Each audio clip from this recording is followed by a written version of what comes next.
This is a NOVA training video for the K12 Strong Workforce program, and today we're talking about how to change contacts in your K12 Strong Workforce program plans. That means we're going to talk about when contacts can be changed, where they are, and what state that the plan has to be in for them to be changed. We're talking about different types of contacts that are required for K12 SWP and how to change those contacts. We'll run through a couple of examples. And then we'll talk about whether or not it's better to change the contacts or to transfer roles, which is a different function that Nova has, which might be more appropriate. So this is Nova. This is our sandbox environment. You can see by the bar up here. This is the environment we use for testing and demos. So nothing that I do in here will impact anything in real Nova. To find K12 SWP, of course, we click on K12 SWP on the programs menu on the side. And today we're looking at plans, so we're going to click the plans menu. And as you can see, these are all the K12 SWP plans from every year. Let's go ahead and find the LA plans for 324. And you can see the filters are now updated. If you wanted to look for a specific lead, let's say ABC, which is the first one I see right there, hit apply, and it'll isolate your individual plan. But I do have a couple chosen already. And so this is a Nova plan, and this one is in draft mode. You can see the extended workflow over here. You have access to a lot more things in draft mode versus this one is in certified. You can see that right here. And all I have access to is the very limited workflow, which does include contacts. We'll get to this later, but you can see that's the difference between a draft and a certified plan. And contacts look differently in either. In the draft mode, contacts are going to exist in two places, under lead and partner agencies here, and then under higher ed and collaborative partners. And there's three general types or three general ways that we can assign contacts in a draft. Number one is we can assign them to the lead agency. And that person's going to be your project lead contact. Now, I've got dummy data in here. But you can see that we have this Bob Doe. He is assigned as the project lead contact. If I wanted to change that, you'll see I can't remove him. Action here says none. Project lead contacts have a rule where you must add a new one before the old one can be removed. And in K12, it actually enforces that for you. See, if I try to add a new project lead contact, it's actually going to kick Bob Doe down to the alternate project lead and make Jane Doe the project lead contact. And now that there is a project lead, I can remove Bob. K12 does enforce the one project lead rule. So that's your contact associated with the lead agency. It's usually the partner lead contact. You could also have an alternate like we just showed. Another place you can have contacts is as part of a partner. This one, for instance, is K12 partner, Whittier Union High, and a partner can also have a contact associated with it in a K12 plan. For the partner, the role is usually project contributor and reporter. This role is going to have the ability to edit and to contribute to, that's why it's called contributor, the plan and the fiscal reports, but only very limited to this specific partner agency. If I want to add one of those, do the same thing. You can have multiple in this case.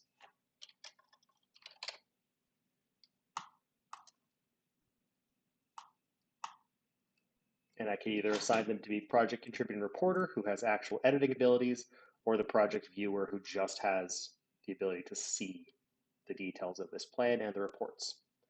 You can also add partners under higher ed and collaborative partners. So in this case, you'll see that I can add another one here. Same concept here. These positions are all tied to a specific institution. In this case, for the higher ed and collaborative partners, the required is going to be the project viewer role.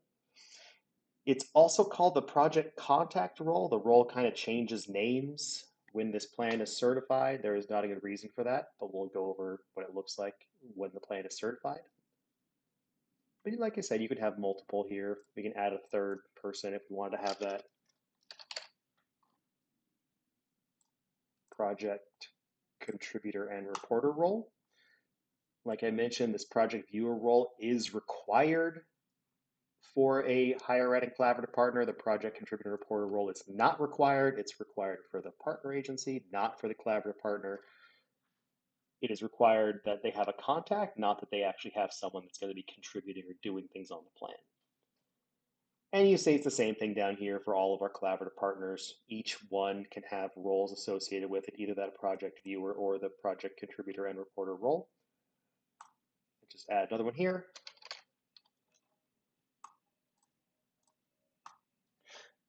And to remove a contact, we just click this little icon next to them and they are gone.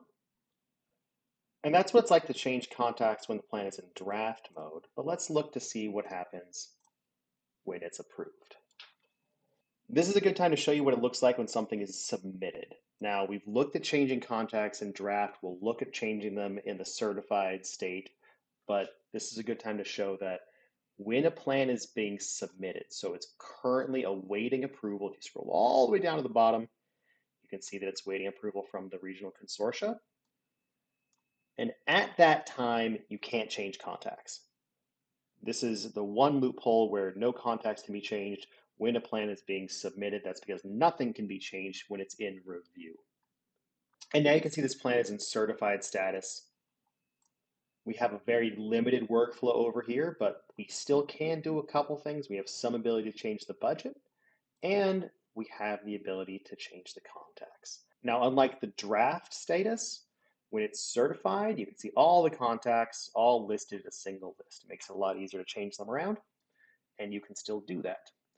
Same rules do apply. You'll notice the project lead, which there only is the one here, cannot be removed because there's no alternate project lead.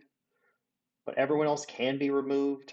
You'll see that we have all these green check marks because we have all the required positions. The project lead contact from the lead institution is not tied to an institution in the plan because they have jurisdiction over everything. Every other user in this list is tied to a specific institution and their roles are constrained by that.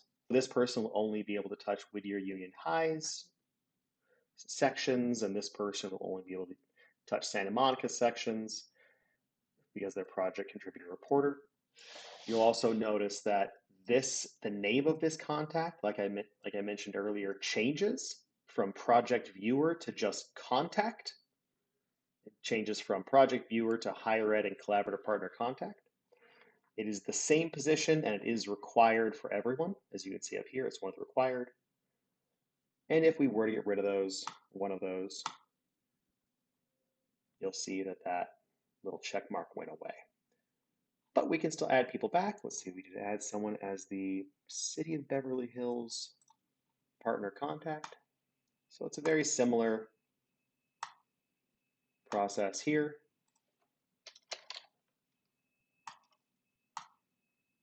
City of Beverly Hills,